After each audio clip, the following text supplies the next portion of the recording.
네, 안녕하세요. LS증권의 염승환 이사입니다. 최근 저를 사칭하는 여러 유튜브 방송이나 카카오톡 채널들이 상당히 많은데요. 저는 이제 LS증권과 함께하고 있는 이 연불리와 함께 채널에서 공식적으로 방송을 좀 하고 있고, 저를 사칭하거나 돈을 달라고 한다거나 리딩을 원하거나 이런 것들은 다 사기일 가능성이 높기 때문에 여러분들이 각별히 주의를 하셨으면 좋겠습니다. 우리의 등장은 쉽게 뜨거워지는 심장을 지키고 길 잃은 머릿속을 냉철하게 만들 것이다. 투자는 그렇게 차가워야 하니까. 성공 투자를 위한 리딩 솔루션 LS증권. 이곳의 사람들은 말한다. 쉽게 뜨거워지지 말라고. 빨간불일수록 더 차가워지라고. 차가운 고수들의 투자 플랫폼 투혼. 네, 안녕하세요. 염승환 이사입니다. 네. 자, 오늘 2024년 9월 19일 시장 함께 읽기 시작하겠습니다. 정말 오랜 연휴가 끝나고 오늘 모처럼 이렇게 방송을 하는데요. 참 이게 힘들죠. 힘드시죠. 뭐 연휴 기간에도. 근데 다행히 연휴 기간에 별 큰일은 없었어요. 사실상 이제 해외 증시도 괜찮았고, 다만 아쉬웠던 게 이제 오늘 여기 위에도 나와 있지만 왜 이렇게 우리나라 반도체에 대해서 못 잡아먹어서 안달인지 참 모르겠습니다. 무슨 죄를 졌다고 반도체가. 하이닉스 목표 주가 반토막 냈고, 그래서 오늘 충격 받았죠. 걱정했던 건 이제 요거죠. 이제 하이닉스에 대한 목표 주가 하향이 이제 이번 주에 우리 쉬는 기간에 있다 보니까 충격을 좀 받았고, 근데 여러 가지 좀 허점들이 많이 있어요. 그래서 그 내용들 좀 설명해드리고, 연휴 기간 미국 증시 한번 정리해드리고, 이제 오늘 금리 낮췄죠. 그래서 연휴 기간에 있었던 일 한번 정리해드리면, 닉 티밀하우스 기자가 미리 50bp 힌트를 줬고요. 사실 이제 예상을 했던 거고 미리 줬어요. 그래서 실제로 금리를 0.5% 크게 낮췄고, 미국의 경제지표 괜찮고 중국은 여전히 안 좋아요. 그 다음에 인텔 파운드리 사업 분사한다는 얘기가 있었고, 그 다음에 AMD 칩은 이거 제가 잘못 적었네요. 아마존이죠. 애플 아이폰은 판매가 기대 이하고, 그 다음에 이제 모건 스탠리가 하이닉스 목표 주가 반토막 냈고, FMC 금리 인하 했고, 폭스바겐이 공장 폐쇄한다는 뭐 그런 내용까지 있었는데, 이런 것들 한번 정리해서 말씀드리고, 7월 미국의 전기차 등록 대수가 좀 크게 증가했고요. 그 다음에 중국 70대 도시 부동산 가격 하락. 또 요게 좀 굉장히 저는 내용 괜찮더라고요. 하나투자증권의 그 안영국 애널리스트가 이제 오르는 길, 이게 이제 사실 제가 쉬는 기간에 좀 이렇게 보고서를 막 찾아보다가 괜찮은 보고서를 하나 좀 발견을 했습니다. 이제 퀀트예요, 퀀트. 삼성전자 얘기도 있고, 뭐 제약바이오, 현대차 얘기도 있습니다. 그 다음에 이제 요즘 오늘 강했던 바이오, 그 중에 CDMO, 삼성바이오로직스가 급등했는데 그런 내용들하고요. 그 다음에 가스발전소, LNG에 대한 이제 긍정적인 내용이고, 여기 이제 고무, 엔비라텍스 얘기도 들어가 있습니다. 하나증권의 윤재성 연구원님 보고서고요. 그다음 본행제 2사, 그러니까 그 조선업에 들어가는 LNG 운반선에 들어가는 기자재죠. 방산, 이라크와 폴란드. 그다음에 이제 반도체, 악재 반영의 끝자락이다. 그다음에 조선주, 그리고 수출 데이터 일부 하고요. 솔루엠, HK 이노엔까지 한번 설명을 드리도록 하겠습니다. 자, 일단 이제 제일 중요한 게 미국 증시도 미국 증시인데, 오늘 FMC보다 더 중요한 건 이거예요. 사실 연준이면 50bp 낮추고 이것도 중요하죠. 중요한데 일단 한국 증시에서 제일 중요한 건 반도체니까. 근데 목표 주가를 일단 반토막 냈습니다. 설명을 좀 해드리면, 모건 스탠리가 하이닉스 목표 주가를 26만 원에서 12만 원으로 하향 조정을 했습니다. 투자 의견도 사실상 매도 의견을 냈고요. 디램 오팡 4분기에 고점 찍고 공급강이 올 것 같다. 또 한국의 반도체 수출도 둔화된다. 그래서 이미 겨울을 준비하라고 보고서를 썼는데 여기다 대놓고 또 하이닉스 목표 주가를 그냥 낮췄습니다. 어쨌든 너무 과도하게 해석한 거 아니냐, 이런 시각이 있고, 근데 실제 이제 이제 외부 필진이신 것 같은데, 글을 올린 거 제가 봤거든요. 모건 스탠리 그 보고서가 200페이지가 넘어요. 이제 그걸 보고 이 올돌골이란 분이 자기가 리포트 이제 독후감을 쓴 거예요. 그래서 한번 읽어봤는데 되게 잘 쓰였어요. 근데 이제 그것만 제가 따로 또 정리를 해봤습니다. 일단 모건 스탠리의 영향력, 오늘 모건 스탠리가 여러분도 이제 놀라셨겠지만 아니 뭐 저렇게 하이닉스 최근에 많이 빠졌는데 뭐 나쁠 게 있다고 거기서 목표 주가 낮췄다고 저렇게까지 외국인이 파나. 근데 영향력이 정말 커요. 모건 스탠리의 아시아 태평양 지부 리서치 역량이 굉장히 좋다고 합니다. 외사 증권사 중에 유일하게 한국 증시 전략가가 따로 있어요. 존재하고 있다고 합니다. 그래서 이게 핵심이에요. 많은 펀드 매니저들이 이제 아태 지역 투자할 때 모건 스탠리 리포트를 많이 구매를 하고 있다고 합니다. 그러다 보니까 영향력이 있는 거죠. 저 리포트 나오니까 막 파는 거죠. 근데 IT 섹터를 되게 안 좋게 보고 있고 최근에 뭘로 바꿨죠? 배터리로 바꿨어요. 그러니까 모건 스탠리는 반도체 줄여라 대신에 배터리 늘려라 이렇게 좀 바뀌고 있어요. 근데 뭐 그거보다도 하이닉스 목표 주가를 반토막 냈는데 사실 우리나라만 그런 게 아니라 일본, 대만도 다 낮추고 있어요. 한국만의 문제는 아니에요. 근데 21년 8월 11일 날 혹시 기억나세요? 반도체 겨울이 온다. 기억나시죠? Winter is coming. 3년 전입니다. 그때 삼성전자 급락한 날 기억하시죠? 근데 저도 이제 보고 깜짝 놀란 게 두 글의 내용과 논리가 너무 유사해요. 그러니까 어투가 유사하다는 정도가 아니라 문단 구조 헤드라인. 그때 3년 전 보고서랑 지금 보고서가 마치 90% 복사해서 붙여넣기 한 것 같다. 이런 내용이고 22년을 25년으로 바뀌고 AI 이야기만 조금 집어넣은 정도. 물론 뭐 내용이 당연히 뭐 100% 똑같지는 않죠. 근데 이제 너무 비슷한 내용들이 많다는 거죠. 그러니까 지금 하락 사이클의 논리가 그때 논리랑 좀 비슷하다. 근데 그때랑은 지금 분명히 다른데 그때 논리를 여기다 집어넣는 건 좀 무리가 있지 않나 싶긴 하거든요. 근데 DDR4가 안 좋은데 이거는 주력이 아니에요. 그 다음에 AI 말고 PC 스마트폰 부진은 하루 이틀 얘기도 아니고 물론 이거는 맞아요. PC 스마트폰 기대했는데 안 되고 있어요. 그것 때문에 빠진 거는 인정해야 돼요. 근데 이미 빠졌잖아요. 충분히. 근데 여기서 또 저게 안 좋고 DDR4는 중국이 막 요즘에 CXMT 창신 메모리가 엄청나게 반도체 찍어내거든요. 그러니까 DDR4는 한쪽이 저렇게 찍어내니까 가격이 빠지죠. 근데 핵심은 DDR5거든요. 그거는 못 만들어요 아직 중국에. 근데 어쨌든 이제 그때 논리랑 너무 비슷하다. 그래서 이 21년 리포트랑 이 보세요. 쓴 건데 거의 비슷하죠.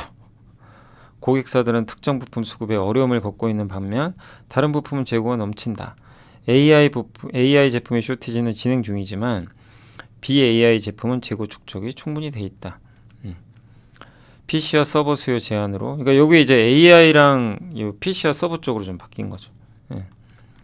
그러니까 이런 이제 3년 전 리포트와 과도한 동일성을 고려해서 보면 그 약간 이 애널리스트 이름이 시온킴인가 봐요. 시온킴의 플레이북에 가까운 거 아니냐. 그러니까 마치 이거예요. 그 디램 가격이 많이 오르고 반도체 사이클이 어느 정도 진행되면 반드시 하락이 오잖아요. 이제 올 거니까 미리 대비하자. 약간 그런 기계적인 분석 아니겠냐. 그 리포트의 허점도 많고 하이닉스가 마이크론보다 우위인 건 다들 아시죠. 근데 마이크론은 중립인데 하이닉스는 비중축소예요. 이것도 이치 안 맞죠. 물론 논리 자체를 전부 부정할 수는 없는 게 갑작스러운 대규모 디램 생산과 PC와 스마트폰이 여전히 살아나지 않고 있고 디램 현물 가격이 우후죽순 떨어지고 분기 단위로 있는 계약 개혁 협상이 시도 때도 없이 고객사 요청으로 일어나고 있다는 상황은 디램 가격 전년 동기 대비 증감률, 그러니까 피크아웃 논리에 힘을 실리고 있어요. 실제 반도체 수출 꺾이고 있고요. 고점 대비. 디램 가격도 서서히 좀 둔화되고 있고. 그러니까 피크아웃 우려가 있는 건 맞아요. 또 디램 PC와 스마트폰이 안 살아나니까. 이 논리를 부정할 이유는 없어요. 요건 맞는데 그래서 빠졌잖아요. 사실 그동안. 그동안 또 빠졌기 때문에. 그래서 마이크론 실적이 나와봐야 될 것 같고. 근데 어쨌든 지금 마이크론이 BNP 파리바가 목표 주가 반토막 냈고요. 모건 스탠리 원투펀치 맞았는데 주가 안 빠졌어요. 그러니까 일본, 대만 반도체 기업들도 사실 안 빠졌어요. 근데 왜 하이닉스만 못 잡아먹어서 이 난리냐 이거죠. 우리나라가 무슨 뭐 동네 부비입니까? 진짜 너무 진짜 이런 거 보면 좀 그렇죠. 기분이 안 좋죠. 예, 한국은 왜 이렇게 취약할까? 예, 그냥 외국인이 팔면 파는 대로 그냥 망가져 버리니까 답답하긴 합니다. 그래서 이제 이분이 마지막에 뭐라고 쓰셨냐면 이번 200페이지 보고서는 아무리 봐도 영혼도 없고 밸류에이션 모델도 그 만듦새가 형편없다. 그럼에도 모건 스탠리 아태지역 애널리스트 합심해서 하향 리포트를 쏟아내니 투자들은 연휴에도 벌벌 떨어야 했던 점이 안타까웠다. 이게 어제 올린 거예요, 어제. 그래서 어젯밤에 제가 요약을 한 거거든요. 그러니까 어쨌든 참 답답한 상황이죠. 예. 그리고 마이크론에 대한 BNP 파리바 증권의 목표 주가 하향 보고서거든요. 이건 마이크론에 대한 이제 비중 축소입니다. 이건 BNP 파리바 증권이에요. 그래서 요게 나와서 마이크론이 아주 급등나겠죠. 네. 근데 다시 다른 증권사 웰스파고는 반박을 했어요. 아니다. 근데 어쨌든 그 BNP 파리바 목표 주가 이렇게 나오고 당시에 마이크론도 주가가 한번 빠졌습니다. 근데 공급 과잉이 자꾸 온대요. 공급 과잉 온대요. 논리는 비슷해요. 저 그 모건 스탠리나 BNP 파리바의 논리는 또 비슷합니다. 공급 과잉 온대요. 특히 HBM이. 근데 HBM이 어떻게 공급 과잉 오죠? 맞춤형인데 주문이 와야 만들거든요. 근데 공급 과잉이 발생하기가 쉽지가 않잖아요. 근데 공급 과잉이 올 것 같다. 이제 이런 내용입니다. 근데 내년에 사실상 삼성전자 평택 P4 공장 외에는 D램 가동이 거의 안 돼요. 내년 10월 돼서 하이닉스가 가동하는데 그것도 26년에 가동해요. 본격 가동. 그러니까 너무 좀 앞서간 거 아닌가 이런 좀 생각이 들고 그 반도체 겨울은 오고요. 3년 전에도 오판했다.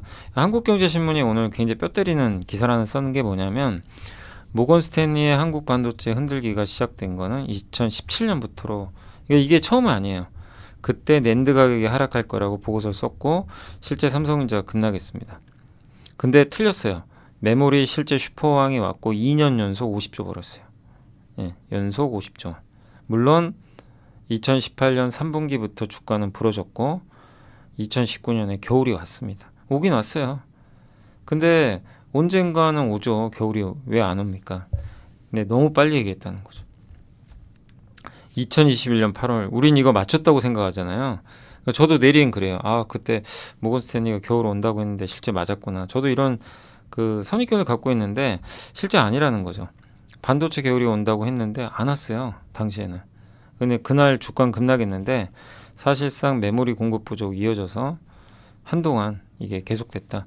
그해 11월 모건 스탠리는 반성문까지 썼습니다.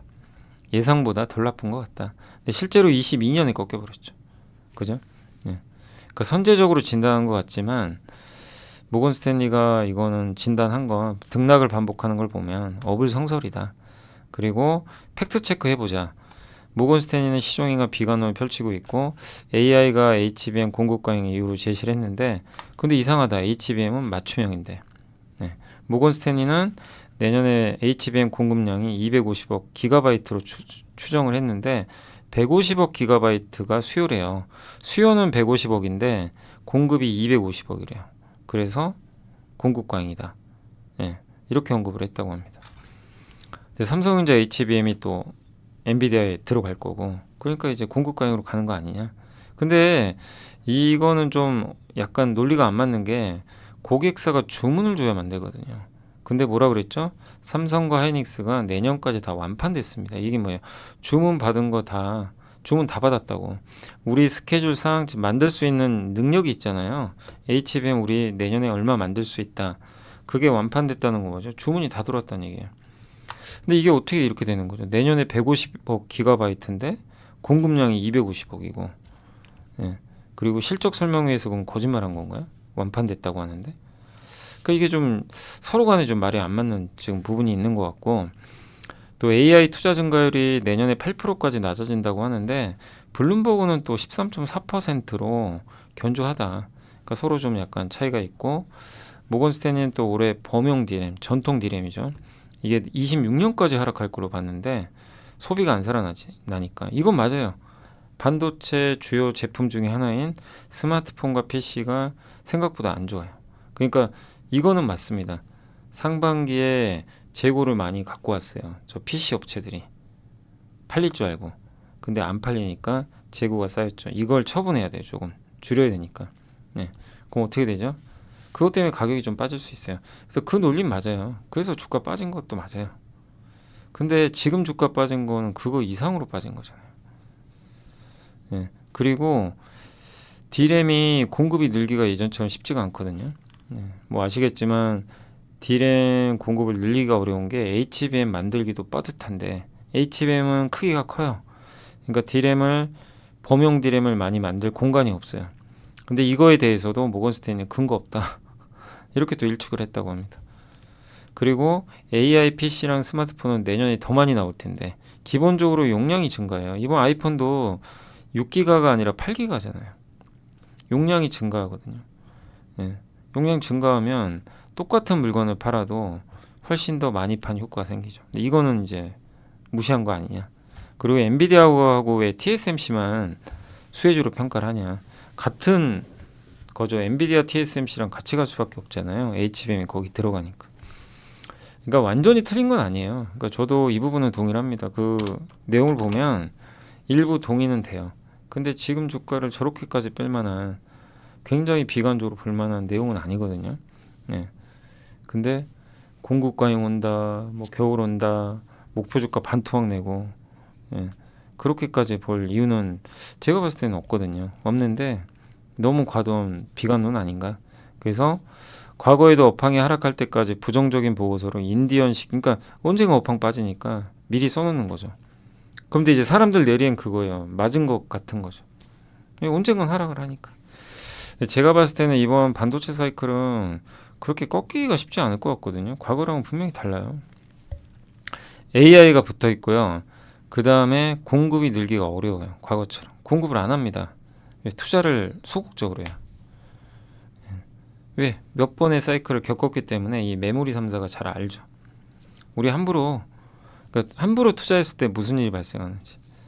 근데 가뜩이나 지금 수요가 PC나 모바일이 안 좋잖아요. 그러면 적극적인 투자를 더 뒤로 미룰 겁니다. 수요가 확실히 좋아질 때까지는. 그래서 공급 과잉 가능성은 높지 않기 때문에 이번 사이클은 이렇게까지 우려할 상황 아닌데 정말 과거랑 너무 똑같이 그냥 잣대를 들이매니까 그거 보고 뭐 외국인들 그냥 막 던지는 거죠. 뭐 맞고 안 맞고 중요한 게 아니에요. 일단 모건 스탠리가 안 좋게 썼네? 줄이자 이거죠. 그리고 오늘 바이오 날라갔죠. 대안이 되는 거예요. 야, 반도체 말고 뭐가 있지? 대안주. 바이오. 바이오는 더 가는 거죠. 그런 논리예요. 그래서 오늘은 좀 이런 게 촉발을 해서 시장이, 그러니까 오늘 시장은 요거를 모르면 이해를 할 수가 없어요. 그래서 요걸 말씀드리는 거고, 저는 결론적으로 너무 걱정하지 말자. 지금 이것 때문에 오늘 급락했다면 오히려 이거는 도망가는 게 아니라 용기를 내야 되는 시기지. 예, 지금 도망갈 리포트는 절대 아니다. 이렇게 좀 말씀은 드려보고 싶습니다. 좀 조심스럽지만. 네. 그 미국 증시 정리해드리면 9월 13일 날은 이제 도대체 얼마 내리냐 불확실성이 있었고, 다만 소비자 심리지수는 잘 나왔습니다. 예. 그래서 근데 다만 미국의 기업 이익 증가율은 좀 하향 조정되고 있다. 이 점은 좀 부담됐다. 이렇게 보시면 되겠고, 9월 14일 날은 이제 이런 식의 또 내용도 있었더라고요. 김현석 특파원님이 썼던 이제 자료에 보니까 50bp 인하할 거냐, 아니다, 조심스럽다. 우리 그 피아노 음반할 때 계단에서 어떻게 합니까? 조심, 앞이 안 보이니까 천천히 가죠.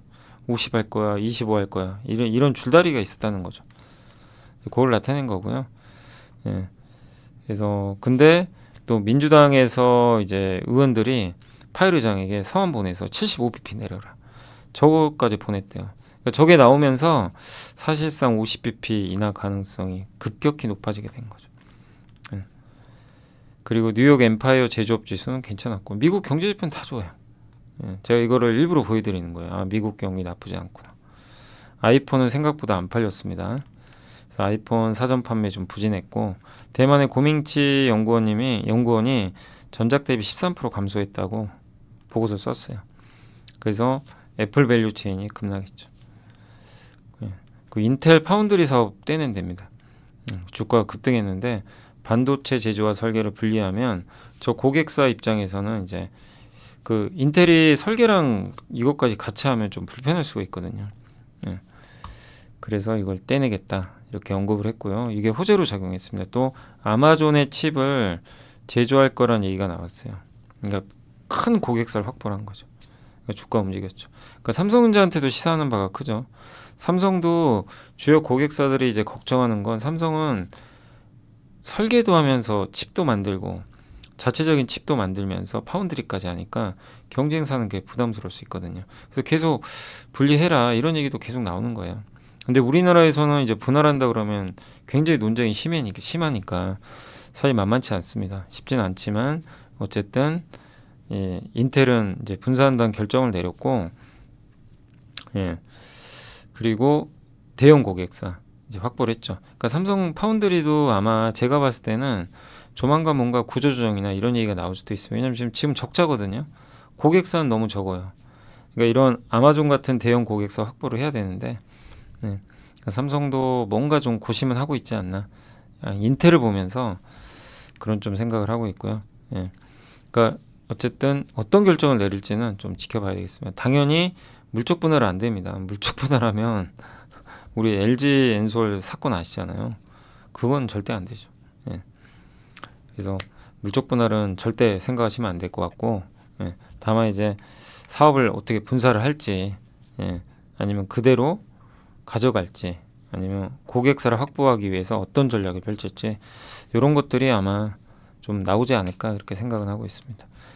그 다음 이제 9월 17일 미국 증시는 데이터는 25인데 25를 가리키지만 시장 50을 원했다. 근데 시장 데이터가 좋았어요. 소매 판매 좋았고요.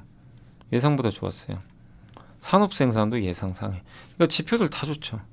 그래서 25bp 하는 거 아니냐 하는 시각도 있었지만 어쨌든 50bp 인하를 했고, 예. 또 블랙록과 마이크로소프트는 AI 성장을 위해서 40조 원 펀드 조성한대요. 사실 이런 거 보면 반도체 좋게 봐야 되는 거 아닌가요? AI 여전히 괜찮은 것 같은데 그 내용이고, 그 다음에 이제 오늘 미국 증시는 50bp 낮췄지만 실망했죠. 미국 나스닥은 좀 빠졌고요. 연휴 기간 동안 미국 증시는 큰 변동 없었고, 예, 엔비디아는 좀 많이 빠졌습니다. 애플 약보합, 마이크론 강보합. 그리고 다우지수 이제 이렇게 오늘 어쨌든 빠졌는데 연준이 50pp를 낮췄고요. 닉 티밀하우스가 먼저 언지를 줬어요. 며칠 전부터 야 50pp 인하할 것 같다는 뉘앙스를 계속 좀 그 신문 기사에 썼는데 그대로 됐죠. 예. 그래서 연준 의장이 뭐라고 했냐면 물가가 많이 낮아졌다. 예. 그래서 비컷한다. 근데 논란이 많았대요. 예. 많은 논의가 있었다. 비컷을 반대한 사람이 한 명 있어요. 미셸 보우먼. 매파 중에 매파 아시죠? 이 사람은 끝까지 반대했어요. 근데 어쨌든 연준이 경제에 문제가 있어서 금리를 크게 낮춘 건 아니고 물가가 많이 낮기 때문에 지금 금리가 너무 높잖아요. 이거 정상한다. 이런 과정이라고 보시면 좀 좋을 것 같습니다. 또 미국 노동시장은 현재 완전 고용 상태에 꽤 근접해 있다. 하지만 지난 몇 달 동안 뭐 신규 일자리 창출이 분명히 감소했고 이는 주시할 만한 사항인 것 같다. 이런 내용이고, 점도표도 공개를 했고요. 올 연말까지 이제 추가로 2번 더 인하할 것 같아요. 그리고 내년에 4번, 내후년에 2번 이렇게 해서 최종 3%까지 금리를 낮출 것 같습니다. 근데 다소 매파적인 게 원래 더 빨리 더 많은 폭을 인하하길 원했는데 그냥 시장 예상보다는 장기 금리 인하 속도가 좀 늦어요. 네. 그리고 9명이 올해 연내에 금리 한 번만 인하하는데 점을 찍었어요. 9명이. 그러니까 나머지 10명은 2번 인하하는 거. 예. 이러다 보니까 시장은 야 9명은 이렇게 늦게 지금 점을 찍은 거 보면 연준 내에서도 교통정리가 안 된 거예요. 그러니까 연준의 생각과 시장의 생각이 좀 달라요. 시장은 좀 빨리빨리 지금 5.5잖아. 금리 너무 높다. 이제 오늘 낮춰서 5%인데 빨리빨리 낮춰라. 뭐 굳이 5% 있을 이유 있냐. 지금 물가가 3%인데 예, 고용은 꺾이고 있고 그럼 빨리빨리 팍팍 낮춰서 그 금리 인하를 해라. 그게 낫지 않냐. 근데 연준의 생각은 반대예요. 내부에서는 야 천천히 낮춰야 된다. 예, 그다음에 이게 괴리가 생긴 거죠. 그리고 실업률은 올렸고요. 경제 성장률 전망치는 예. 그러니까 여기 보면 지금 물가 전망을 낮췄고 그 다음에 근원 물가 낮췄고 그 다음에 실업률을 올렸죠. 이걸 보면 금리 낮춰도 크게 문제될 건 없거든요. 근데 속도가 늦은 것 같다. 그리고 7월에 금리 인하 했어야 된다는 거 사실 인정을 했어요. 8월 2일 날 나온 고용 보고서를 알았다면 그때 인하했을 것 같다고 언급을 했습니다. 그러니까 좀 늦었다. 이걸 좀 사실상 시인을 했고요. 증시가 하락한 이유는 어쨌든 추가 50bp 인하 가능성을 차단해 버렸고 이번이 끝이라는 이제 의미죠. 네, 50bp는 이제 더 이상 안 낮춰요. 이제 25bp씩 천천히 인하할 것 같다. 이런 내용이 있었습니다. 또 뉴스에 판 거 아니냐. 이제 이벤트 끝났잖아요. 그러니까 팔고 싶었던 사람들이 팔았다. 근데 사실 제일 중요한 거는 미국 경기예요. 경기가 연착륙만 되면요. 몇 번 인하하냐 이게 중요하진 않습니다. 경기 망가지면요. 인하를 공격적으로 해도 주가는 폭락을 해요. 이제 앞으로 남은 건 그러니까 저도 여러분들한테 말씀드리고 싶은 건 이제 뭐 점도표 이런 거 너무 신경 쓰지 마세요. 뭐 점도표가 맞은 적 있나요? 계속 바뀌어요. 3개월에 한 번씩. 그 무슨 의미가 있어요? 그냥 적어보고 아 연준의 생각만 읽는 거죠. 중요한 건 미국 경기입니다. 미국 경기와 기업들의 실적만 잘 보시면 돼요. 이게 안 망가지면 돼요. 그러면 금리 천천히 낮춰도 상관없습니다. 근데 그거를 우리가 계속 이제 확인하는 과정은 몇 달 정도 더 필요하다. 이렇게 보시면 되겠습니다. 주요 IB들의 이제 언급이었고요. 예. 어쨌든 시장은 오늘 조치를 환영할 수밖에 없고 뭐 앞으로 몇 달 동안 환영할 것 같다. 그리고 불황이 어디냐 이런 내용이 있었습니다. 모처럼 애플이 반등했고 의류업체들이 괜찮았었습니다. 아까 이제 연휴 기간 동안 있었던 일들은 아까 한번 정리를 해드렸고요. 제일 눈에 띄는 거는 어쨌든 이제 그 요거죠. 모건 스탠리가 목표 주가 하향한 거. 이게 좀 제일 충격적이었죠. 네. 자 그리고 전기차 관련주한테 좀 희소식인 게 테슬라 사이버 트럭과 새로운 모델 때문에 미국 전기차 등록 대수가 많이 늘었대요. 18%나. 사이버 트럭이 61%나 판매 증가했다고 합니다. 근데 여기 단점이 있어요. 보조금을 지급받는 모델들이 판매 성장 주도하고 보조금 없으면 안 팔려요. 모델 3가 마이너스 31. 현대차가 2등한 것도 되게 고무적인 겁니다. 그래서 전기차 시장 생각보다 괜찮아요. 단 정책이 바뀌면 변수가 커지는 거죠. 보조금 없으면 안 팔리는 건 맞아요. 이게 한계다. 이렇게 보시면 되겠습니다. 그래서 정가로는 팔리지 않는다. 인센티브를 받아야 된다. 그러니까 테슬라는 판매가 급감. 그러니까 이게 시사하는 거 굉장히 크죠. 아직까지는 보조금을 줘야 되고요. 이 얘기는 뭐죠? 가격이 안 싸면 안 사겠다는 거예요. 그러니까 저가 전기차는 반드시 필요한 거예요. 그래서 저는 앞으로 배터리를 보실 땐 무조건 저가 전기차예요. 이게 제일 중요할 것 같아요. 앞으로 트렌드는. 그래서 기아의 EV3가 저가 전기차인데 잘 팔리잖아요. 상품성이 좋아요. 네. 그러니까 앞으로는 가격 경쟁이고 여기서 제일 잘하는 회사가 중국이죠. 중국에서 우리나라에서는 좀 기아가 잘하는 것 같아요. 여기에 누가 배터리 공급하죠? LG엔솔. 네. 그러니까 이런 밸류 체인들에 대해서는 좀 긍정적으로 볼 필요는 있는 것 같습니다. 어쨌든 그 저가 전기차 인센티브를 받거나 싸게 팔거나 이게 돼야 지금 실제 전기차 팔린다. 그래서 어쨌든 미국의 전기차 등록 대수는 늘어났습니다. 기아는 이제 미국에서 리비안하고 좀 경쟁하는데 비싼 차죠. EV9. 근데도 잘 팔리고 있나 봐요. 리비안과의 경쟁에서도 좀 오히려 우위에 있다고 합니다. 이런 내용도 있었고 리비안도 이게 이 SUV가 굉장히 비싼 편인데 등록 대수가 좀 감소했다고 합니다. 근데 이 그 혼다와 기아 EV9 같은 신규 진입자의 성과가 좋다 보니까 어쨌든 경쟁에서 리비안이 좀 고전하고 있는 그런 모습은 있는 것 같습니다. 현대차 그룹이 참 대단한 것 같아요. 약진. 그게 좀 드러났고 그 다음 이게 중국의 빨간색이 그 중국 70대 도시 부동산 가격 하락한 건데 상승한 거 없죠. 이 정도로 심각해요. 24년에. 그러니까 저도 중국이 좀 살아났으면 좋겠는데 안 됩니다. 이 부동산 가격이 살아나야 돼요. 이런 식으로. 요게 돼야 중국 소비가 살죠. 그 중국 소비는 좀 더 시간이 걸릴 것 같습니다. 그냥 매월 떨어져요. 주택가격. 근데 저거를 방어하기 위해서 뭘 해야 될 것 같은데 그런 게 없다는 게 좀 중국 정부를 우리가 그러니까 중국이 정부 정책이 중요한데 저런 게 안 되고 있어서 중국 소비가 쉽게 살아나지 못하는 것 같아서 좀 아쉬운 부분이 있는 것 같습니다. 자 그리고 이제 국내 보고서 좀 말씀드리면 그 안영구 퀀트 애널리스트가 뭐라고 했냐면 반도체가 직전 두 번의 사이클이 있었죠. 그러니까 요렇게 차라리 분석하는 것도 저는 오히려 모건 스탠리보다 이게 더 합리적이지 않나 이 생각을 하는 게 뭐냐면 직전 두 번의 사이클에서 시총이 2.4배 다 증가했대요. 이번 사이클도 저점에서 2배 올랐어요. 비슷하죠?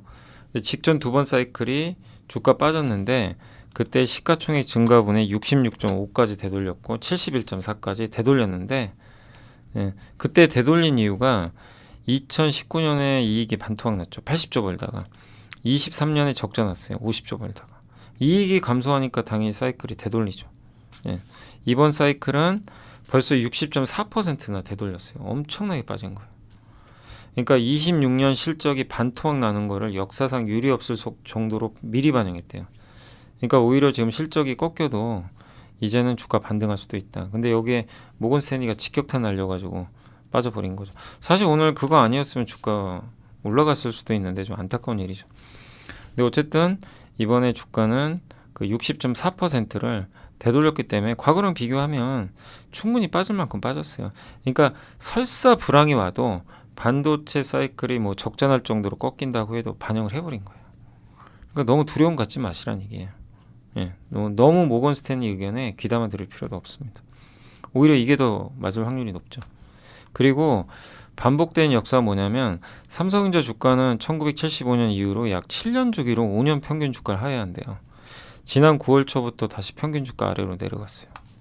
저는 이 내용 몰랐거든요. 그래서 이 보고서 보고 깜짝 놀랐어요. 아, 요런 내용도 있었구나. 그래서 너무 요 보고서는 좋았고요. 요 삼성전자 5년 평균 주가가 회색선인데 요 밑으로 한 번씩 내려오죠. 그때 주식 투자해서 실패한 적이 없어요. 다 올라가요. 신기하죠. 물론 이번에 무조건 맞는다는 얘기는 아닙니다. 그게 67,500원이에요. 오늘 62,000원까지 갔다 왔죠. 괌에도죠, 괌에도. 한 달, 짧으면 한 달에서 두 달, 길면은 6개월 안에는 다 회복이 됐어요. 그러니까 두려움을 갖지 말자 이 말씀을 드리고 싶고요. 현대차 네이버도 영업이익 예상치 올라가는 거 보시죠. 빨간색. 네이버도 억울해요. 주가가 안 가요. 네이버는 시총상위 20위 중에 반도체 제외한 유일한 IT인데 현대차는 밸류업 배당 하는데도 안 갑니다. 예, 펀더멘털 문제 없는데 그러니까 그만큼 저평가돼 있다. 제약바이오는 주도주예요. 뭐 누가 봐도. 근데 이번 사이클은 좀 오래 갈 수도 있어요. 급락 없이. 그게 왜냐면요. 과거에는 하루에 5% 이상 빠지는 걸 우리가 사고라고 한다면 블랙먼데이 제외하고 지금 8월 5일까지 767일간 제약바이오 지수가 5% 이상 빠진 적이 없대요. 8월 5일은 특별한 날이었고 뭐 다 빠졌으니까. 근데 보통 과거에 제약바이오 5% 이상 급락한 걸 우리가 추적을 해보니까 여기 하나에서 추적을 해보니까 공통적으로 신용장구가 급증한 후에 5% 빠진 적이 많대요. 과거에. 이번엔 신용장구가 증가한 게 없어요. 이 빨간색 있죠. 이게 보이세요? 네. 신용장구가 급증하면요. 요게 사고 일수거든요. 요 회색이 신용장구 급증. 사고 터지죠. 희한하죠. 여기는 물론 좀 동행해서 같이 갔죠. 그러니까 신용장구가 급증하면은 5% 이상 급락하는 날이 많이 나와요. 근데 블랙먼데이는 제외하고 신용장구 증가가 없어요. 근데 만약에 제약바이오가 신용장구 확 늘어난다. 그러면 조심해야 되겠죠. 아직은 아니라는 거죠. 그러니까 이 얘기는 뭐죠? 과열이 아니라는 얘기죠. 개인들이 아직 여기에 안 들어간 거예요. 많이. 그러니까 신용장구가 급격히 들 때는 좀 조심은 하되 제약바이오를 바라보는 관점에선 아직 걱정. 그러니까 제가 이제 이분 보고서를 사실 처음 봤거든요. 이제 제가 월요일 날 이렇게 보고서 한 번씩 보다가 집에서 요번에 사실 제가 어디도 안 가고 집에만 있었어요. 그래가지고 많은 책과 많은 보고서를 다 읽어봤는데 아무튼 요 보고서가 되게 눈에 많이 들어왔습니다. 아, 퀀트로 이렇게 해석할 수 있구나. 그래서 정말 많은 인사이트를 얻었고 좀 남달랐던 보고서라서 앞으로 저 안영국 연구원의 보고서는 자주 좀 읽어봐야 될 것 같습니다. 그 반도체를 연기금과 사모펀드 판 거 보이세요? 올해 판 거예요. 기관들이 이렇게 다 던져버렸어요. 채우겠죠. 오늘 채우는 것 같더라고요. 기관들이. 그죠? 겁먹지 말자는 얘기입니다. 자, 공장이 지낸 CDMO 이것도 많이 예전에 우리 좀 공부했었죠. 보고서 보고. 근데 이제 함께 배우기 반도체 배나니까 한번 이것도 함께 배우기 위해서 다뤄볼 예정인데요. 나중에. 어쨌든 지금 신약 개발을 많이 하니까 신약 개발하고 나서 그런 거 위탁 생산해주는 업체가 CDMO니까 당연히 좋을 수밖에 없죠. 그래서 계속해서 임상 상업화 단계 의약품이 늘어나니까 좋은 거죠. TSMC 같은 거죠. 반도체. 그래서 시장 커지는 거 아웃소싱을 해요. 왜냐하면 대형 제약사가 모든 걸 자기가 다 만들 수가 없거든요. 엄청난 규모의 공장이 필요해요. 삼성바이오로직스가 그걸 잘 해놨죠. 네. 그래서 증설을 계속하고 있고 이 돈으로 승부를 하는 거기 때문에 누구도 따라가기 힘들어요. 근데 삼성만 있는 건 아니고 후지필름, 론자 이런 데서 막 생산시설 확충을 하고 있고요. 중국의 우시바이오 여기도 생산 능력 확장하고 있습니다. 다만 여기는 힘들죠. 미국이 생물보안법을 통과시켰기 때문에 하원에서. 그래서 자체 생산 비중을 줄이고 있고요. 중국 우시그룹은 근데 중국 우시그룹이 되게 무서워요. 제가 이거 보면서 느꼈던 게 RDM을 해요. 다 해요. R은 뭐냐면 CRO라고 임상시험 대행해 주는 거. 그 다음에 D는 CDO라 그래서 개발을 도와주는 거예요. 위탁생 이제 제약바이오 제품 만들 때 신약 개발할 때 도와주는 거죠. CMO는 뭐죠? 생산해 주는 거. 이 세 개를 다 해요. RDM. 그러니까 기초 연구부터 임상 시험 대행하고 후보 물질 도출하고 전임상, 초기 임상, 이제 신약 후보 물질 발굴해서 임상 1, 2상 도와주는 거고 상업화 단계가 이제 M이죠. 생산. 이거를 다 지원을 해줍니다. 그러니까 미국의 많은 기업들이 우시랑 손을 많이 잡았어요. 근데 이제 이거를 하지 말라는 거죠.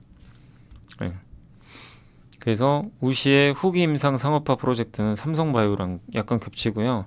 초기 임상 단계의 프로젝트는 바이넥스. 오늘 그래서 바이넥스가 많이 올랐죠. 네.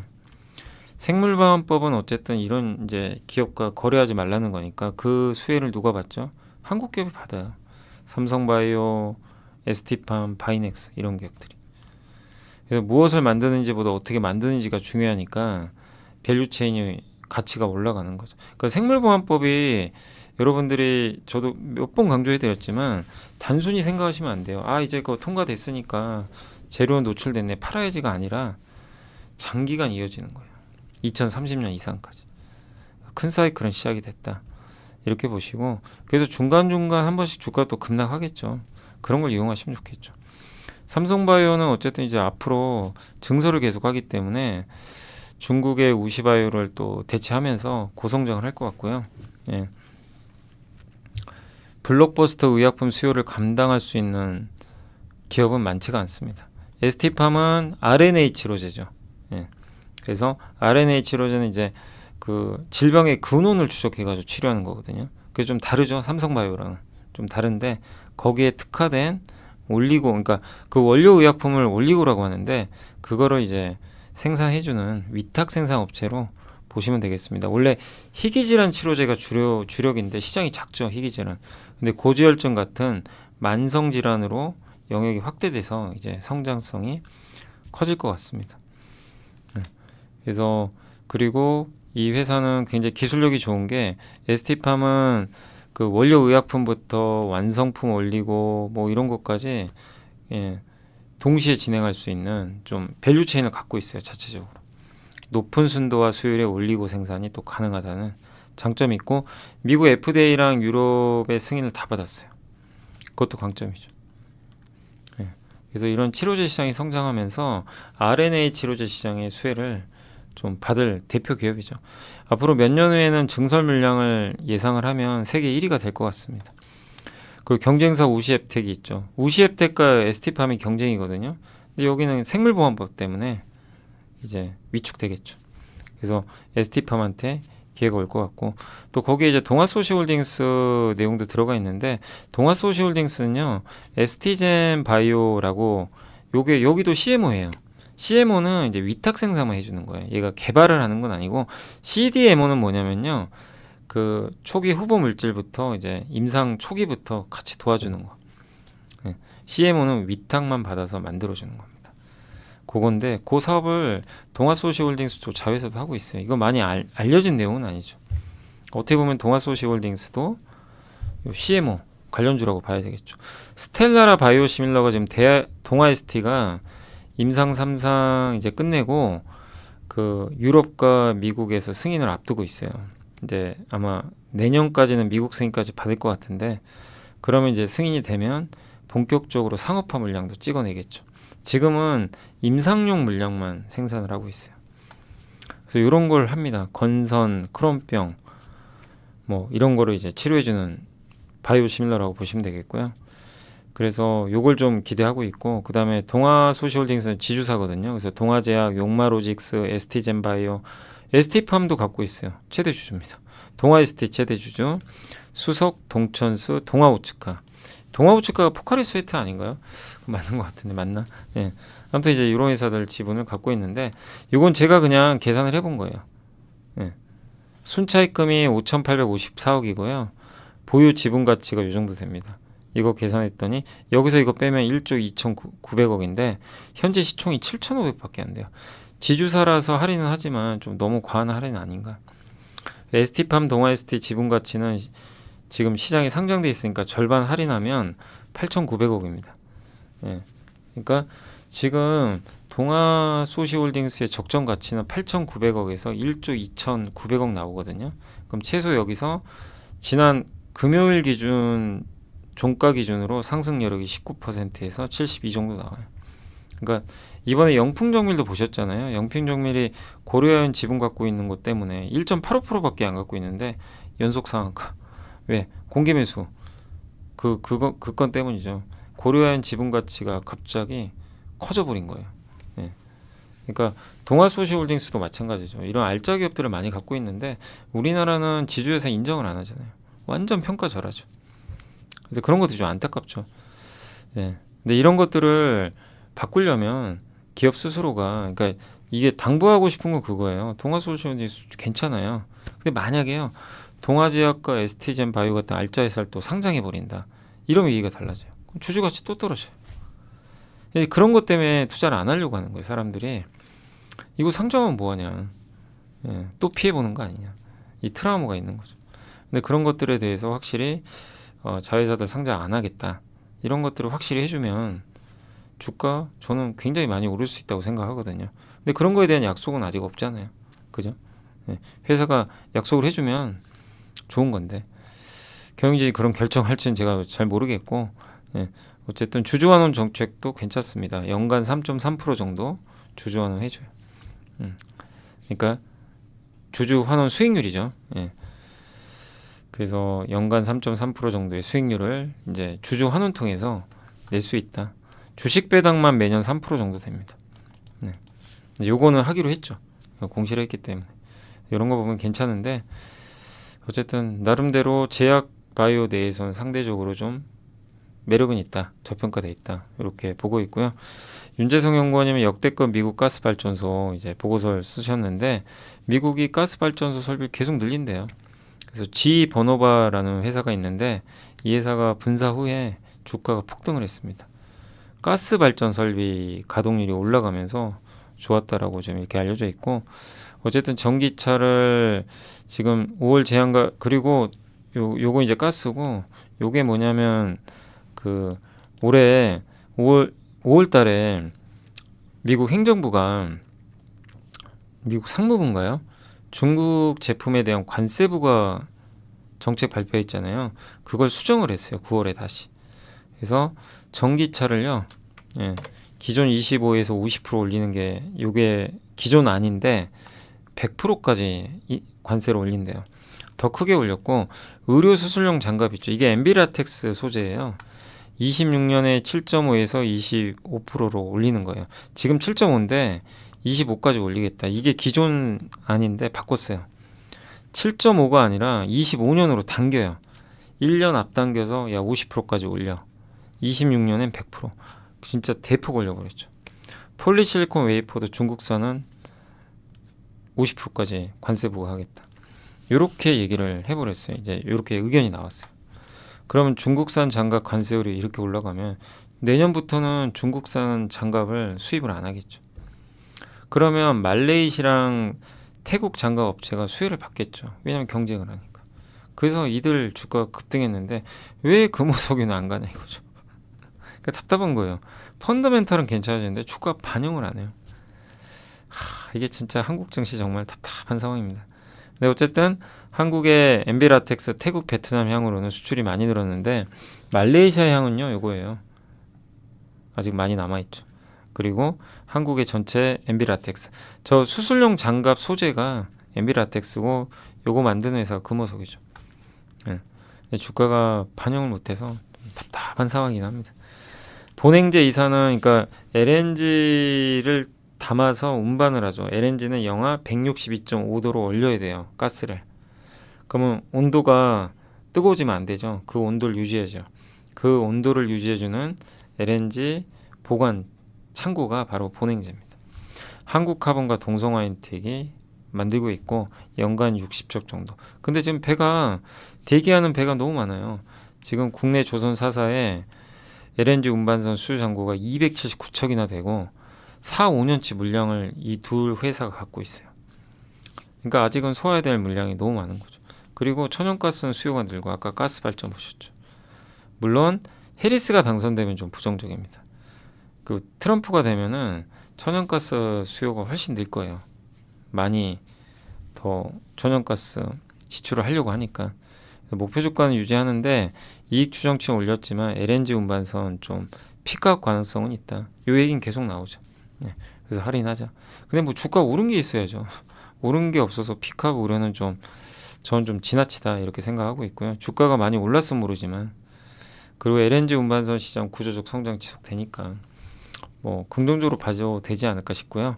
다만 지금 물량은 많은데 만들 수 있는 증설 용량은 제한돼 있잖아요. 생산 능력이 좀 부족한 게 좀 단점 아닌가 이렇게 보여지고 방산은 수주는 응원하긴 하는데 어려운 게요. 방산 수주 잘 되길 원하죠. 근데 계약이 될지 안 될지는 사실 몰라요. 현대로템 K2도 지금 2년째 기다리고 있어요. 얘기 나온 후에 호주 랜드 뭐 8116 랜드 400도 1년 반에서 4년 걸렸대요. 루마니아 자주포도 1년 반. 그러니까 이게 얘기가 나오고 언론 보도 된다고 무조건 되는 건 아닙니다. 근데 외신에서 수주 얘기가 나오면요 되는 확률이 되게 높았대요. 그래서 LIG 넥스원하고 현대로템 이 두 개는 될 가능성이 높다. 이렇게 좀 보고 있는 것 같아요. 이라크의 천궁2 보도 있었죠. 다음 달에 체결할 거라고 하더라고요. 외신 보도. 될 가능성이 높고 현대로템의 폴란드 K2 전차 두 번째 2차 계약이거든요. 180대. 요것도 외신 보도가 나오고 있죠. 요건 좀 기대해 보자. 그래서 요걸 반영해서 시뮬레이션 해봤더니 LIG 넥스원은 2029년 돼야 매출이 꺾인대요. 그때까지 성적 괜찮은 거죠. 여기에 천궁 수주까지 이제 붙으니까 이라크 천궁 반영하면 이제 이익은 15에서 20% 정도 올라갈 것 같다. 현대로템은 만약에 이 상태로 가면요 내후년부터 매출 절벽이 와요. 수주 절벽. 실적이 꼬꾸라지는 거죠. 그래서 이번에 K2 전차 수주가 너무 중요합니다. 이걸 따내잖아요. 지금 언론 보도 나왔으니까 이번에 수주 계약을 맺으면 수출 절벽이 멀어져요. 그러니까 26년부터 28년까지 매출이 유지돼요. 안 하면 매출 급감. 그러니까 현대로템은 이번 폴란드 2차 탱크 수주가 상당히 중요하다. 요거를 한번 기다려보자. 그 말씀드리고 싶고 다울투자증권의 이제 고영민 김현미 연구원님은 악재 반영의 끝자락 같다. 범용 수요 우려가 형성되고 있지만 가장 중요한 거는 일반 서버 좋거든요. PC 모바일은 좀 안 좋긴 하죠. 이건 맞아요. 그래서 빠졌잖아요. 예. 그리고 PC 모바일 수요도 3년간 부진해서 원래 낮았기 때문에 뭐 너무 실망할 필요도 없다. 이렇게 보고 있는 것 같고요. 재고를 재축적할 거예요. 지금은 어쨌든 PC랑 모바일 팔릴 줄 알고 업체들이 재고를 확보했거든요. 안 팔리면 어떻게 돼요? 재고 떨어지죠. 그게 3분기 중에 진행되는 것 같아요. 그게 어느 정도 소화되면 4분기 한 중후반부터는 다시 바뀔 겁니다. 그걸 좀 기대해보자. 이런 내용이고요. 조선주 상승 여력에 대한 고민인데 메리츠의 백이현 연구원님이 조선주 적정 가치 다시 논의해보자. PBR이 지금 1.8배거든요. 3배까지 갈 수 있대요. 3배면 여기서 주가가 거의 2배는 아니더라도 근접하는 주가 상승을 예상하는 거죠. 근데 왜냐하면 2000년대 초반에 슈퍼사이클 간 적이 있어요. 그때 4.5배까지 올랐어요. 그때 ROE가 자기 자본 이익률이 30% 넘은 적이 있습니다. 예, 엄청났죠. 근데 지금 조선 5개사의 자기 자본 이익률을 예상을 했더니 16% 정도. 과거보단 낮아요. 그러면 저거랑 대입을 하면 지금 주가가 적정 주가일 수도 있어요. 예, 과거랑 대입을 해보면. 근데 적정 주가 구하는 공식이 뭐냐면요. 저 자기 자본 이익률을요 할인합니다. COE라 그래요. 그러니까 어렵게 생각하지 마시고 자기 자본 이익률이 16.4인데 저걸 뭘로 할인할 거냐, 몇 퍼센트로? 1로 할인해 보세요. 16.4죠. 그러면 PBR이 16.4배예요. 그러니까 적정 PBR은 ROE 나누기 COE예요. 16.4를 1로 나누면 16.4배. 예를 들면 2로 나눠요. 8.2가 되겠죠. PBR은 적정 PBR은 8.2배. 근데 COE가 16.4예요. 분모가 16.4 나누기 16.4. PBR은 한 배가 적정합니다. 그러니까 얘가 커지면 적정 주가는 떨어지죠. 얘가 낮아지면 적정 주가 올라갑니다. 근데 얘는 뭘로 결정하느냐? 국채금리 있죠. 뭐 3년 만기. 그리고 리스크 프리미엄. 리스크 프리미엄은 좀 저건 애매하죠. 근데 뭐냐면 여러분들이 주식시장에 얼마나 적극적으로 위험을 감수할 수 있는지 이걸 나타내는 거예요. 네. 그걸 나타내는 지표가 바로 리스크 프리미엄이다. 근데 여러분들이 막 나는 우호적이다. 나는 리스크 짊어질 수 있다. 예. 근데 나는 리스크 짊어질 수 없다. 예. 나는 위험을 충분히 받아들일 수 있다. 난 지금 주식 투자를 하면 돈을 많이 벌 것 같다. 지금 이렇게 저금리고 이런데 그럼 어떻게 돼요? 예. 리스크 프리미엄이 낮아지겠죠. 낮아지는 거죠. 근데 야 이렇게 금리도 높고 주식해서 돈 벌기 어려운데 난 리스크 회피할래. 이게 높으면 높을수록 리스크에 이제 들어가는 프리미엄이 올라가요. 그러니까 사람의 심리가 중요하죠. 그러니까 주식을 적극적으로 하려는 사람들이 많아지면 리스크 프리미엄이 낮아집니다. 그럼 COE가 낮아져서 적정 주가 올라가요. 근데 내후년에 COE를 6.4에서 7.9로 이상한대요. 왜냐하면 금리가 떨어지니까. 2007년도에 국고채 금리가 당시에 4.92에서 6%였거든요. 지금 3%밖에 안 돼요. 반밖에 안 돼요. 그러면 요걸 낮춰야죠, COE를. 그래서 그걸 당시로 이제 지금 낮아진 수준으로 계산을 했더니 적정 PBR은 2.1배에서 3배 정도 나오는 것 같다. 그리고 어차피 26년도 실적은 27년, 28년에 수주받는 물량들이 계속 있으면 이 연결성이 있잖아요. 그래서 수주하는 물량이 많으면 많을수록 28년까지 인도해야 되는 그러면 주가는 더 빨리 갈 수도 있다. 이런 내용입니다. 그러니까 수주가 절벽만 오지 않으면 돼요. 그래서 26년도에 수주를 받으면 28년도에 배를 만들어서 주거든요. 그러니까 26년까지 수주가 급격히 꺾이면 이 논리가 안 맞을 수도 있지만 수주가 계속 유지가 된다면 지금 주가는 비싼 건 아닌 것 같다. 해양 플랜트도 괜찮고 삼성중공업은 매년 2개 정도 수주할 수 있는 풀을 확보했고 특수전도 기대되고 뭐 군함이나 해군 잠수함 사업 이런 그것도 중국 견제해야 되니까 한국의 방산 수요 늘 거고 원재료 후판 가격 떨어지고 있고 조선주 사자 그래서 그런 내용입니다. 그러니까 지금 조선주에 대해서는 좀 긍정적인 과거랑은 좀 분명히 다른 것 같다. 이런 논리니까 이런 내용도 한번 참고하시면 되겠고요. 수출 데이터는 어쨌든 지금 파마 리서치 이게 작년과 비교하면 많이 늘었죠. 원택도 늘었어요. 원택 주가 많이 빠졌지만 TNL 여드름 패치도 많이 늘어났습니다. 이런 데이터 몇 개 있으니까 참고하시고 다음 우리나라 수출에 좀 약간 안 좋은 점은 교육 조건이 있거든요. 순상품 교육 조건인데 아무튼 이제 교육 조건이 떨어지면 어쨌든 우리나라 이익률이 떨어질 수 있다는 거예요. 지금 수출 단가가 확 떨어졌죠. 그러니까 9월 이후 우리나라 한국 경제에서 고용이나 산업활동 동향은 괜찮은데 수출입 데이터가 좀 약간 둔화된다. 이게 완전히 무너진 게 아니라요. 약간은 둔화되고 있다. 그러니까 최근에 외국인이 파는 것 중에 하나가 이런 모멘텀 둔화거든요. 방향은 플러스는 맞는데 이게 성장률이 꺾이는 거죠. 이렇게 이런 것들에 대한 좀 우려는 분명히 있는 것 같습니다. 이런 지표에도. 그러니까 요 교육 지수가 다시 교육 조건이 돌아서는지 수출 물가 올라가야 되거든요. 이런 것들이 이제 이익률을 결정하니까 그래서 그거를 한두 달은 더 지켜봐야 되겠죠. 왜냐면 이게 꺾이고 또 여기도 올라갔거든요.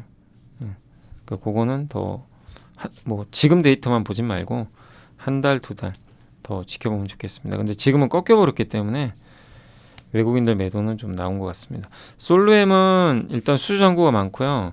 올해 실적은 감익은 하지만 상반기가 너무 안 좋았고 3분기부터는 좀 나아지지 않을까 이렇게 보고 있고, ESL 전자 가격 표시기가 유럽에선 20%, 아시아와 북미는 5%밖에 침투율이 없어요. 여전히 침투율은 늘어날 가능성이 높고 전 세계 3개 업체가 과점하고 있습니다. 그 중에 하나가 솔루엠. 그래서 홍해 운임 변수도, 운임 지수가 너무 오르면 안 좋죠. 비용이 증가하니까 그것도 안정화됐고 수주 잔고도 충분하니까 3분기 실적이 괜찮으면 단기 주가 좀 회복되지 않겠냐라는 내용으로 보시면 되겠습니다. 3분기 실적까지는 조금 더 이제 시간은 필요하고요. HK이노이는 목표 주가를 올렸고 K캡 이제 워낙 많이 설명드렸죠. 그래서 올해 데이터 확인한 다음에 내년에 아마 승인할 것 같아요. FDA. 그래서 내년 통과 한번 기대를 하고 있고요. 그 P캡이라 그러죠. 3세대 제품인데 속쓰림이 좀 덜하죠. 빨리 치료가 돼요. 먹으면 빨리 치료됩니다. 기존의 제품은 좀 이게 시간이 걸리죠.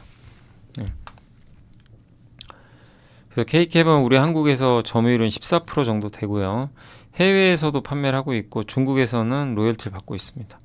일본 경쟁사가 미국에 출시를 했어요. 이 비슷한 제품을. 판매가 지금 되고 있고 K캡은 이제 내후년에 아마 판매할 걸로 기대를 하고 있습니다. K캡의 미국 출시 5년차 판매액은 7천억 정도 생각을 하는데 10% 정도 로열티를 받아요. 그래서 700억 정도는 기대를 하고 있는 것 같습니다. 어쨌든 FDA 승인이 100% 되는 건 아니지만 국내에서 시판 중이고 이미 경쟁사들도 출시한 만큼 경쟁사가 내년 모멘텀을 기대해보자. 그리고 요거 아니고도 펀더멘털은 굉장히 단단한 기업으로 보시면 되겠습니다. 자, 그래서 오늘 이제 빠르게 한번 설명해드렸고요. 그 다음에 지난주 금요일 날은 이제 공시 있었던 것 중에 내부자 매수는 9월 10일까지만 있었고요. 공시는 9월 13일, 삼성바이오로직스 위탁 생산 계약 하나 있었고, 하나오션이 다이나메 홀딩스 지분 처분하고 특수 목적 법인을 하나 에어로스페이스랑 같이 만든다고 합니다. 왜? 다이나메 홀딩스는 해양 플랜트 기업이에요. 싱가포르. 요거 인수하려고 100% 인수한대요. 그래서 합작 법인 그걸 만들어야 돼요. 싱가포르에 지분 그거 인수하려면. 그래서 합작 법인을 만든다라는 내용으로 보시면 되겠습니다. 그래서 원래 하나오션과 하나 에어로스페이스가 지분 취득해서 M&A를 했어요. 일부 지분을 가져갔는데 그걸로는 안 되고 100% 확보하기 위해서 특수 목적 법인을 아예 하나, 그러니까 싱가포르 현지 법인 만들어서 거기에 출자를 하고요. 그렇게 해서 다이내믹 지분을 100% 가져가는 걸로. 그러니까 한마디로 삼성중공업이 이쪽 시장 강자 중에 하나인데 하나오션은 이 싱가포르 회사에 인수해서 한번 해양 플랜트 시장을 대응하겠다라는 전략으로 보시면 되겠습니다. 자, 그래서 공시까지 한번 설명을 해드렸습니다. 자, 마지막으로 이제 오늘 시황 좀 말씀을 해드리면, 오늘 그래도 극적으로 증시가 아주 장 초반에 아주 난리가 나가지고요. 장 막판에 급반등했고 우리나라는 올라야죠. 이게 뭡니까? 이게 뭡니까 정말. S&P 500은 신고가 나 있는데 답답할 노릇이죠. 그래서 빨리 좀 뒤늦게라도 회복되길 바라고요. 오늘 일단 오늘도 물론 이제 보시면 외국인들이요 엄청나게 팔죠. 모건스탠리 위력 아시겠죠?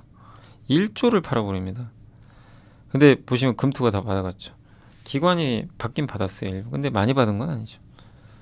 금투는 또 언제 팔지 몰라요 사실. 근데 어쨌든 외국인들의 대량 매도는 좀 약간 부담되는데 이게 좀 마지막이었으면 하는 바람입니다. 어쨌든 저런 매도에도 불구하고 증시가 안 빠지고 올라간 건 의미가 있는 거죠. 오늘 바이오 쪽이 대부분 좋았고요. 특히 바이넥스가 폭발했습니다. 알테오젠 급등, 삼성바이오, 녹십자, 셀트리온까지 좋았고요. 오늘 전력설비는 JP모건이 긍정적인 보고서를 하나 쓴 것 같더라고요. 전선주 그래 좋았고, 조선주도 오늘 좋았습니다. 한국조선해양 다시 급등하고 있고, 미용의료기 좋았고요. 풍력도 요즘에 분위기 괜찮습니다. 제약주 오늘 전체적으로 다 올랐습니다. ST팜도 한 7% 가까이, 동아소시오도 한 4.8% 정도 올랐네요. 그리고 자율주행차도 이제 다음 달에 테슬라 자율주행차 나오잖아요. 로보택시 그 공개 앞두고 있고, 또 구글 웨이모랑 현대차가 협업한다고 하니까 관련해서 오늘 좀 주가들이 급등을 한 것 같습니다. 방산주도 오늘 좀 일부 괜찮았고요. 해운주도 반등했고, 보톡스는 메디톡스가 좋았습니다. 원전주도 BHI랑 오늘 뭐 두산에너빌리티 괜찮았던 것 같습니다. 자동차도 오늘 좀 전체적으로는 괜찮았고, 현대차가 좋았죠 오늘은. 다만 오늘은 이제 반도체는 뭐 하이닉스가 그래도 낙폭은 많이 줄였지만 이렇게 빠질 이유가 없는데, 정말 외국인들 너무 하는 것 같아요. 아주 그냥 융단 폭격입니다. 융단 폭격 보이시죠? 예. 그냥 퍼붓고 있습니다. 저게 좀 멈춰야 될 텐데요. 그래서 오늘 반도체 소부장도 당연히 안 좋았고, 같이 가니까 IT는 모건스탠리가 대부분 IT를 좀 안 좋게 봐요. IT 업종은 많이 오늘 흔들렸던 것 같습니다. 자, 마지막으로 시가총액 상위 기업들 보면 오늘 뭐 반도체 안 좋았고, 그다음에 제약바이오 좋았고요. 제약바이오가 좋았죠. 제약바이오랑 그래도 LG전자 좋았네요. 그리고 고려아연 공개 매수 이슈로 계속 급등. 현대일렉트릭 좋았고요. 네. 한미반도체 급락. 현대로템, 방산주, LG디스플레이도 오늘 좋았습니다. IT에서도 유독 좀 반도체가 좀 안 좋았고요. 그리고 오늘 보면 이렇게 상승 종목이 그 코스피는 좀 더 많아요. 물론 코스닥은 하락 종목이 좀 더 많았습니다. 그리고 알테오젠 좋았고, 2차전지 좀 부진했고요. 네. ST팜, 그다음에 오늘 반도체 소부장은 대부분 안 좋았습니다. 네. 대부분 좀 물량이 나왔고, 바이넥스, 그러니까 한마디로 오늘은 이제 반도체 팔고 옮겨간 거죠. 오늘 삼성바이오가 이제 급등하면서 바이오가 확실히 좀 시장을 이끄는 그런 모습이었던 것 같습니다. 자, 그래서 오늘 좀 시간이 많이 지나서 오늘 여기까지 좀 설명해드리고요. 또 오늘 첫날인데 아쉬운 것도 있고 긍정적인 것도 있어요. 아쉬운 거는 왜 이렇게 팔까 외국인들. 이 정도까지는 아닌데 외국인 매도가 진정되면 급등할 가능성이 높아진 거, 요건 좀 확인이 됐고, 그리고 긍정적인 건 이렇게 외국인이 주구장창 파는데 다른 업종들이 안 무너지고 올려버리고 있어요. 그러니까 이거는 되게 의미가 있는 거죠. 그래서 국내 증시 못 오른 만큼 좀 올라가기를 기대해 보겠습니다. 반도체 좀 제발 그만 좀 매도 좀 해주시기 바랍니다. 외국인들. 모건스탠리도 또 오늘 보고서가 이슈가 됐지만 좀 보고서에 논리적으로 좀 허점들이 좀 있긴 있죠. 네. 그래서 어쨌든 시장이 이겨줬으면 좋겠어요. 예, 이 보고서가 틀렸다는 걸 좀 시장과 삼성전자, 하이닉스 실적이 증명해 주는 거, 그거밖에 없는 것 같은데 꼭 그래 주기를 한번 기대해 보도록 하겠습니다. 자, 오늘 방송 여기서 마무리하도록 하겠고요. 저는 또 내일 찾아뵙겠습니다. 감사합니다. 우리의 등장은 쉽게 뜨거워지는 심장을 지키고 길 잃은 머릿속을 냉철하게 만들 것이다. 투자는 그렇게 차가워야 하니까. 성공 투자를 위한 리딩 솔루션 에르스증권. 이곳에서 배웠다. 믿음은 상처만 남긴다는 것을. 끝내야 할 때는 차갑게. 차가운 고수들의 투자 플랫폼 투혼.